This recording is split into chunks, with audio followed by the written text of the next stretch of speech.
할렐루야. 귀한 찬양 감사를 드립니다. 오늘은 하늘 정체성이라고 하는 제아의 말씀을 함께 나눌까 합니다. 우리는 위기의 시대를 살아가고 있습니다. 당장 문만 열고 나아가도 위기와 마주치는 그러한 시대를 살고 있죠. 아직도 상처가 아물지 않은 최근에 일어났던 제주항공 사고만 보더라도 3살 배기부터 또 80 이르는 노인에 이르기까지 어떻게 손써볼 그러한 새도 없이 또 남녀노소 때와 장소 경계 없이 예고 없이 위기는 정말 불청객처럼 찾아오는 것 같습니다. 등불을 준비하고 기다리는 신랑이 그 예정된 시간에 오면은 딱 좋죠.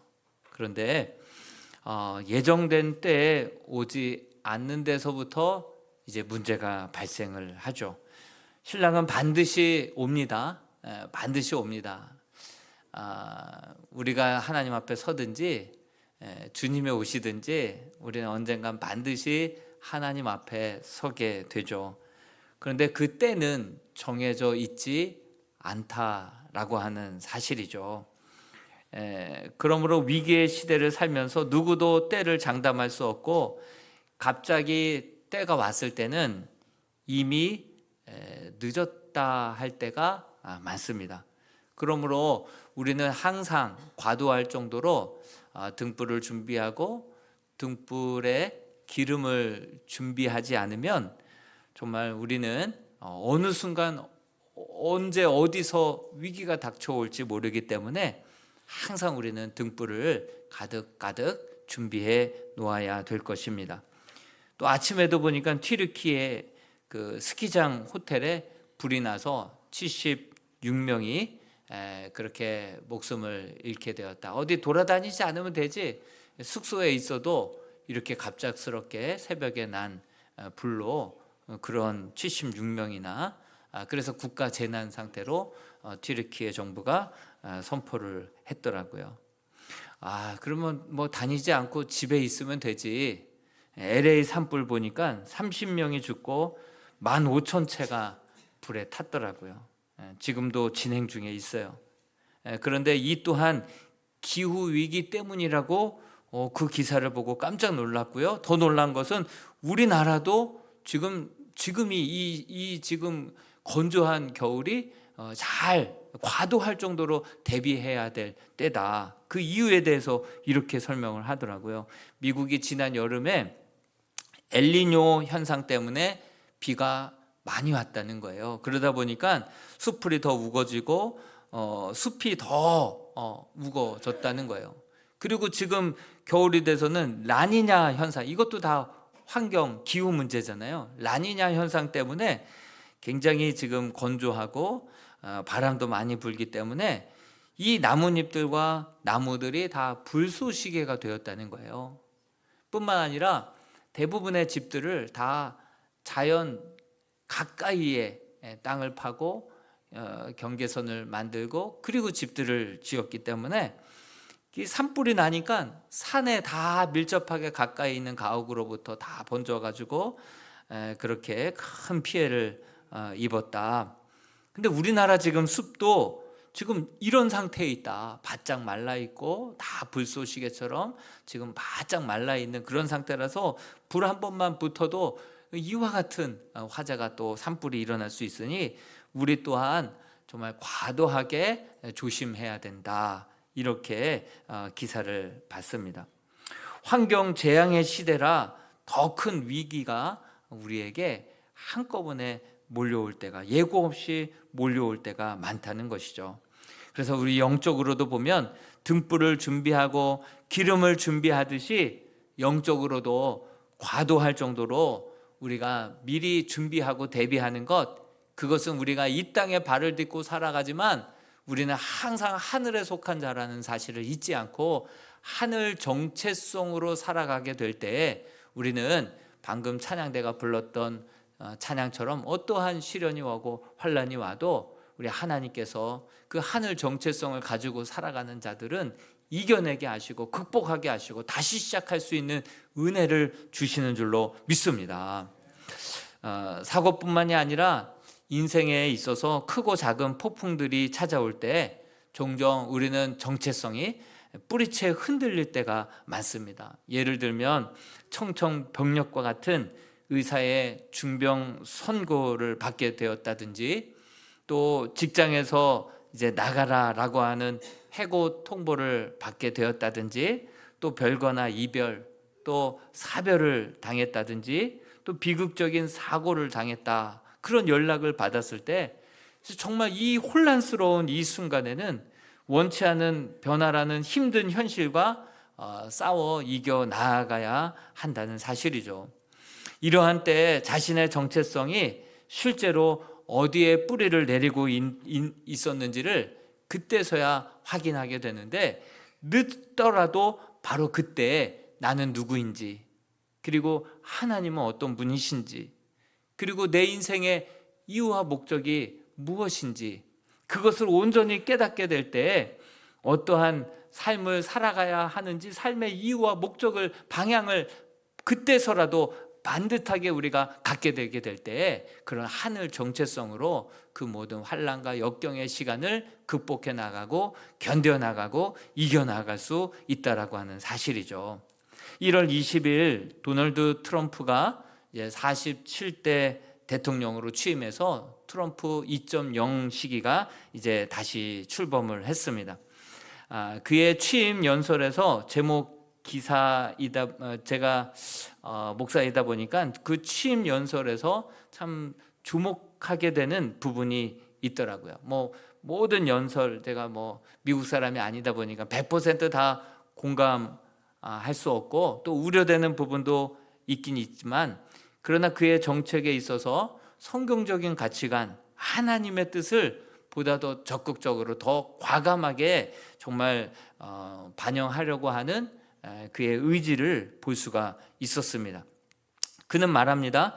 오늘부로 미국에는 여성과 남성 오직 2개의 성만이 존재한다는 것을 미국 정부의 공식적인 정책으로 삼을 것입니다. 이렇게 선언을 하더라고요. 사회적으로 만들어진 더 이상 그런 성을 이제 국민들에게 강요하지 않을 것이다, 이렇게 단호하게 얘기를 해요. 여러 우려와 반대 목소리도 있겠으나 그가 단호할 수 있었던 것은, 제가 생각해 보기에 펜실베니아 들판에서 그 암살 시도 사건 때문에 그가 죽었다가 다시 살아나지 않았습니까? 죽을 뻔했다가 살아났죠. 거의 몇 미리만 머리로 관통했으면 그는 이 세상 사람이 아니었겠죠. 그가 취임식에서 이렇게 연설을 했습니다.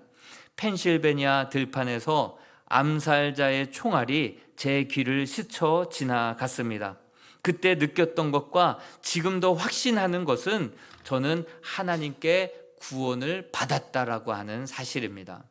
그리고 제 목숨이 구원받은 데에는 이유가 있습니다. 그것은 미국을 다시 위대하게 만들라고 하는 하나님의 뜻입니다. 그렇게 얘기를 하자 우리는 남일처럼 생각하지만 그분들은 다 같이 일어나서 막 기립박수를 치더라고요. 그러면서 또 하는 말이, 우리나라도 헌법도 절대로 잊지 않을 것입니다. 무엇보다 하나님을 잊지 않을 것입니다. 절대로 그럴 수 없습니다. Never, never. 이렇게 얘기를 하더라고요. 트럼프는 지금도 문만 열면 암살 당할 수 있는 위험 앞에 그는 위의 것을 바라보는 인생이 되었습니다. 왜 나를 다시 살려주셨나? 그 이유가 내 존재 이유이고 내가 남은 생에 붙들어야 할 나의 사명이다, 이렇게 굳게 믿고 있었던 것입니다. 그 사명만을 이루기 위해서 나는 달려갈 것이다. 그래서 그는 더 당당해 보인 것 같습니다. 사람은 위기의 순간에 이렇게 자신을 돌아보게 됩니다. 나는 누구인가? 그리고 하나님은 내게 있어서 어떤 분이신가? 그리고 나는 이제 어떻게 살아가야 할 것인가?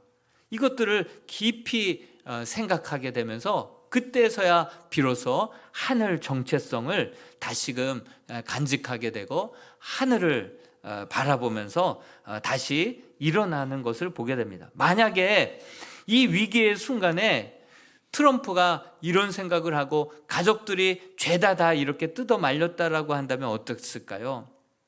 이렇게 하다가 죽으면 그 뭔 소용이 있겠어? 무슨 부귀영화와 더 큰 명예와 무슨 더 권세를 한번 얻어보겠다고 이러다가 죽으면 끝인데 다 가져봤잖아. 다 해봤잖아. 바람도 펴보고 대통령도 돼봤잖아. 결혼도 몇 번 해봤잖아. 순간 이 땅의 것 자기 목숨 내게 있는 것이나 잘 지키다 가자. 그리고 땅만 바라보고 그가 지킬 것으로 문단속할 것으로 생각하고 생각을 바꿔가졌다고 한다면 미국에겐 새로운 기회는 오지 않았을 것입니다. 오늘 성경 말씀은 이야기합니다. 죽었다가 다시 살리심을 받았다면 이제부터는 땅의 것을 찾지 말고 위의 것을 찾으라. 위의 것을 찾으라. 이렇게 말씀하죠. 우리 골로새서 3장 1절에서 2절 말씀을 같이 한번 읽어보겠습니다. 시작. 그러므로 너희가 그리스도와 함께 다시 살리심을 받았으면 위의 것을 찾으라. 거기는 그리스도께서 하나님 우편에 앉아 계시느니라. 위의 것을 생각하고 땅의 것을 생각하지 말라. 그렇습니다. 골로새서 1장과 2장까지는 교리적인 내용이에요. 그리고 3장부터는 그러므로 시작되죠. 그러므로 이렇게 살라. 그러면서 실천적인 내용이 이제 소개가 됩니다. 저와 여러분들은 우리 주 예수 그리스도의 죽으심과 부활을 통하여서 정말 옛사람은 주님의 십자가에 함께 못을 받게 되었고 주님의 부활과 함께 우리는 새로운 정체성을 가지고 새로운 생명을 가지고 다시 시작하게 된 줄로 믿습니다. 그러므로 다시 살리심을 받아 새 생명을 얻게 되고 새로운 정체성, 하늘 정체성을 갖고 살아가는 사람들은 이제는 위의 것을 바라보고 위의 것을 생각하며 살아가라. 이 땅의 것을 더 이상 생각하지 말고 위의 것을, 방향을 우리에게 말씀해주고 있습니다. 이러한 정체성으로 살아가게 될 때 우리는 진정으로 거듭날 뿐만이 아니라 이 땅에 살아가는 동안에 우리가 고난을 당하고 역경을 당하고 슬픔을 당하고 어려움을 당해도 우리는 넘어져도 엎드러지지 아니하고 쌓여도 쌓이지 아니하고 다시금 오뚜기와 같이 일어나서 정말 하늘에 우리를 향한 하나님의 계획, 하나님의 섭리, 하나님의 뜻, 하나님의 목표, 하나님의 비전을 이루며 살아가는 장차올 큰 영광 가운데 다시 일어나 걸어가는 믿음의 성도들이 되게 될 줄로 믿습니다. 창세기 37장에 보면 요셉이 나와요.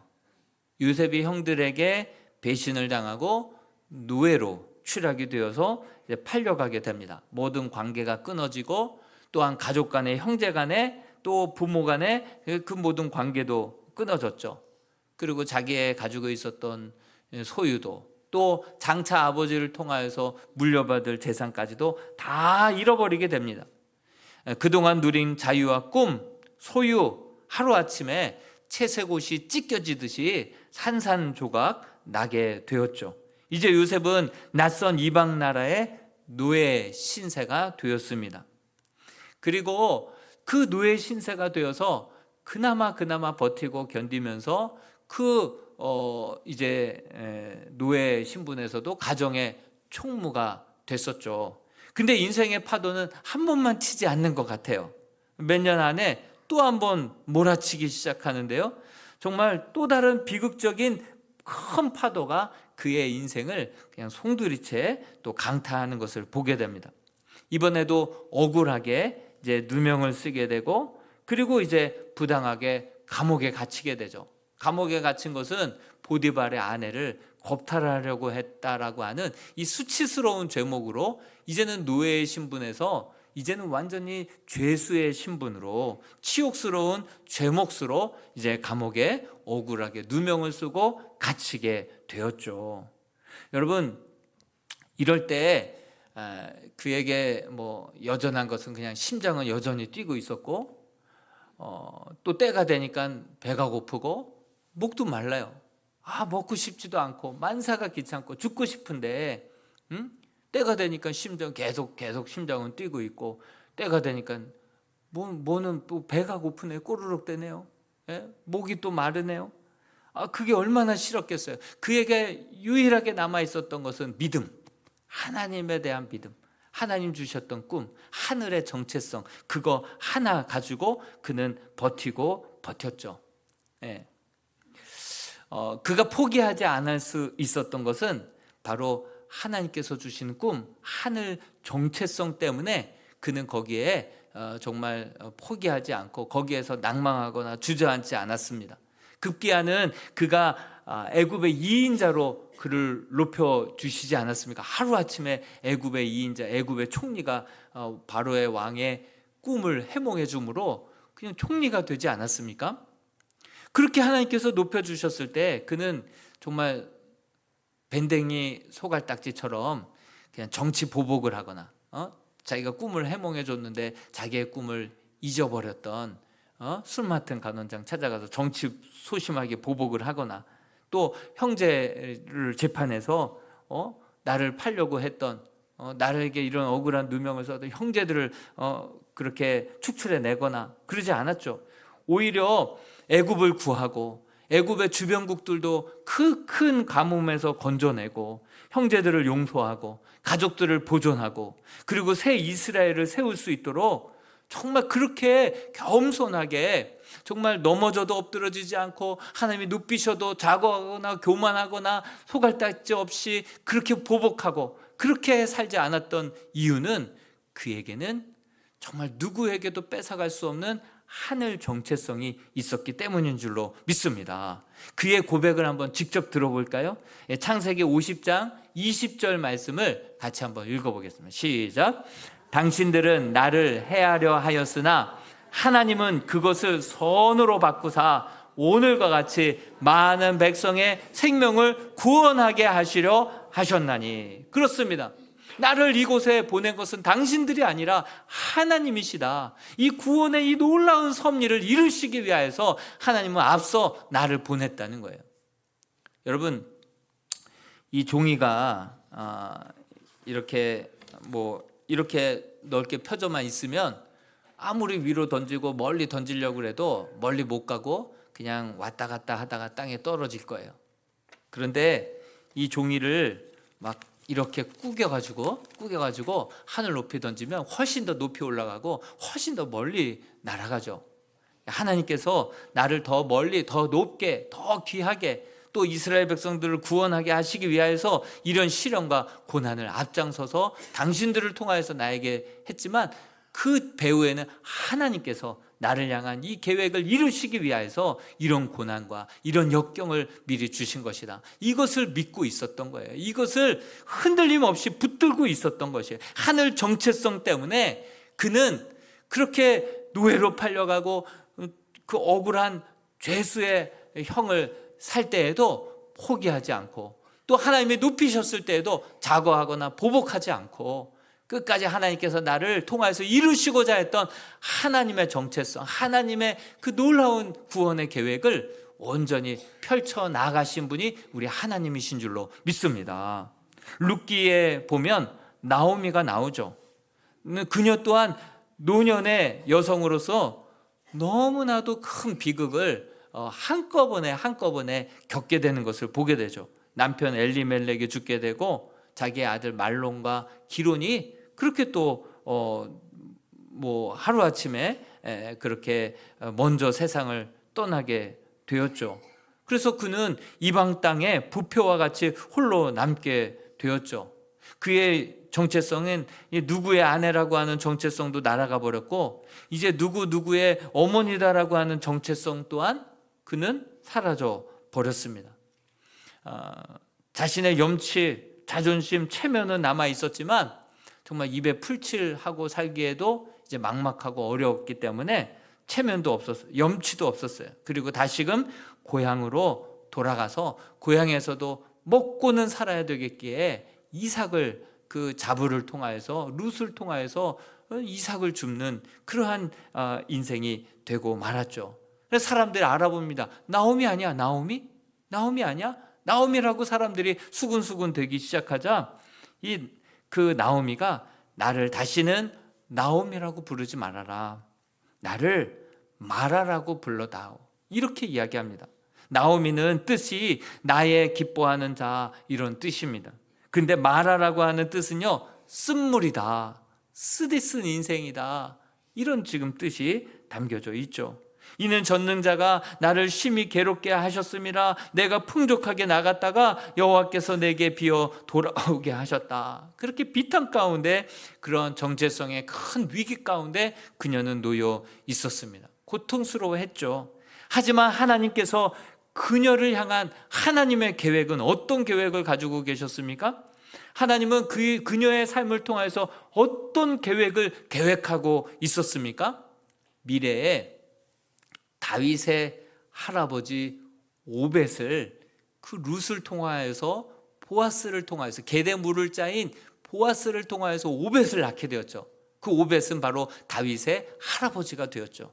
그는 이새를 낳았고 이새는 다윗을 낳았고 그 다윗을 통하여서 정말 이스라엘의 별과 같은 전무후무한 왕이 나오게 되지 않았습니까? 하나님은 실패한 인생과 같았던, 버려진 것 같은 인생과 같았던 그 나오미를 통하여서 하나님은 놀라운 계획을 가지고 계셨기 때문에 이것을 깨닫고 하늘 정체성을 붙들고 살아갔다라고 한다면 이 나오미를 통하여서 하나님의 이 놀라운 구원 계획을 펼쳐 보이게 되는 것이죠. 그래서 결국 그 룻을 통해서 계속해서 힌트를 주고 이렇게 하라 저렇게 하라 얘기해서 게데물을 짜린 보아스를 만나게 되고, 그 보아스를 통하여서 결국은 오벳을 낳게 되고, 성경에 보니까 오벳을 낳고 나서 나오미가 아기를 받아 품에 품고 그를 양육하는 양육자가 되었다. 그를 키우는 그러한 양육자가 되었다. 오벳은 다윗의 아버지인 이새의 아버지가 되니라. 이렇게 룻기에 기록되어 있는 것입니다. 여러분, 우리는 현재 상황만 보면 우리는 하나님의 그 비밀스러운 계획, 나를 향한 하나님의 놀라운 구원 계획을 알 수가 없어요. 그래서 골로새서 3장 3절에 뭐라고 기록되어 있습니까? 같이 한번 읽어보겠습니다. 시작. 이는 너희가 죽었고 너희 생명이 그리스도와 함께 하나님 안에 감추어졌음이라. 여러분, 이 모든 계획이 우리의 정체성을 통하여서 이루시고자 하시는 하나님의 계획이 보이지 않아요. 이 현실 속에서는 보이지 않는 거예요. 장차 미래에 어떻게 될지 우리는 알 수 없어요. 그러나 저와 여러분들을 구원하시고 정말 새로운 정체성을 주시고 우리를 다시 살려주신 그 이유와 목적은 놀라운 하나님의 구원 계획이 저와 여러분들 사이에 있기 때문인 줄로 믿습니다. 그것은 감추어져 있다는 거예요. 나는 보지 못하지만 우리 하나님은 보고 계시고 하나님은 미래의 일을 다 알고 계신 줄로 믿습니다. 그러므로 우리는 그 감추어져 있는 하늘 정체성을 우리가 위기의 때, 어려운 고난의 때, 하나님, 나는 누구입니까? 하나님은 내게 어떤 분이십니까? 하나님, 내가 어떻게 하기를 원하십니까? 그러면서 하늘 정체성을 그때 우리가 발견하고 붙잡고 나아갈 때 그 하늘 정체성, 그 하나님의 꿈과 계획 안에는 도토리 나무와 같이 정말 보잘것없는 도토리 그 씨앗이지만 그 안에 거대한 상수리 나무와 수많은 도토리 열매들이 그 안에 미래에 그 담겨져 있을 그 모든 생명력이 그 조그만 도토리 안에 다 들어가 있는 줄로 믿습니다. 그러므로 골로새서 3장 4절도 같이 한번 읽어보겠습니다. 시작. 우리 생명이신 그리스도께서 나타나실 그때에 너희도 그와 함께 영광 중에 나타나리라. 여러분, 그 고난 중에 위기 가운데 우리가 참고 인내하고 그 가운데 하늘 정체성을 발견하고 그것을 정말 그 감추어져 있던 하나님의 놀라운 나를 향한 계획과 그 꿈과 그 계획을 온전히 이루어 나아갈 때 나중에 세월이 지나서 먼 훗날 되돌아보건대 이 모든 것은 나를 통하여서 이루신 하나님의 영광입니다. 이렇게 드러나게 될 줄로 믿습니다. 찬송가 436장처럼 나 이제 주님의 새 생명 얻은 몸, 이제 이 새롭게 생명을 얻은 이 몸 안에는 도토리 안에 거대한 상수리 나무 그 열매들이 감추어 있듯이 예수 그리스도로 말미암아 새롭게 얻게 된 우리 안에 이제 새로운 생명, 하늘 정체성, 이 안에는 장차 하나님의 나라가 담겨져 있는 줄로 믿습니다. 장차 생각지도 못했던 놀라운 영광된 일, 은혜의 일들이 감춰져 있는 것이죠.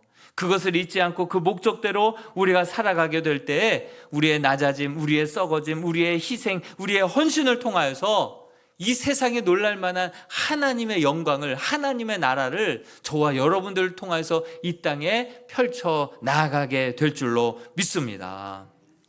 우리는 어떻습니까? 지금까지 정말 이해하지 못할 비극과 상실의 아픔을 우리가 겪게 되었을 때 우리의 반응은 어땠습니까? 우리가 정말 그렇게 간절히 열망하고 소망했던 승진에서 누락되고 상을 놓치게 되고 친구에게 배신당하고 그렇게 직장을 잃게 되고 관계가 깨어지게 되고 사랑하는 사람들이 떠나가게 되었을 때 우리의 마음은 어땠습니까? 낙심과 절망으로 정말 힘들어하면서 하나님조차도 여전히 불신하고 정말 의심하지는 않았습니까? 아니면 마음이 황폐해져서 정말 극심한 혼란에 시달리면서 하나님의 선하심을 의심하고 정말 스스로의 존재 목적과 가치를 정말 의심하지는 않았습니까? 우리의 기초가 튼튼하지 못한 때에 거센 폭풍이 다가오고 고난이 환난이 다가오게 되면 우리는 굳건하게 서 나아갈 수 없을 것입니다. 여러분, 우리의 기초를 정말 든든한 반석 되신 예수 그리스도에게 두어야 될 줄로 믿습니다. 우리의 정체성을 하늘에 두고 살아가야 될 줄로 믿습니다. 우리는 이 땅에 발을 딛고 살아가지만 하늘의 정체성을 가지고 살아가는 주의 백성임을 잊지 마시고 우리의 주초의 뿌리를 정말 이 땅에 썩어질 거, 정말 그냥 수시로 바뀔 우리의 감정이나 우리의 급변하는 환경에 둘 것이 아니라, 그래서 환경 따라 일비하며 살아갈 것이 아니라 변치 않는 하나님의 말씀, 영원하신 하나님의 우리를 향한 계획, 그 정체성의 뿌리를 두고 살아가게 될 때 어떤 고난도 이겨내게 될 줄로 믿습니다. 또한 나를 향한 하나님의 섭리와 놀라운 계획과 비전을 반드시 이루어 나가게 될 때 장차 큰 영광을 보게 되고 드러나게 되게 될 줄로 믿습니다. 그러한 삶이 저와 여러분들 가운데 있게 되기를 주님의 이름으로 축원드립니다. 우리 같이 한번 이 찬양 불러봤으면 좋겠습니다. 정말 내게 허락하신 이 시련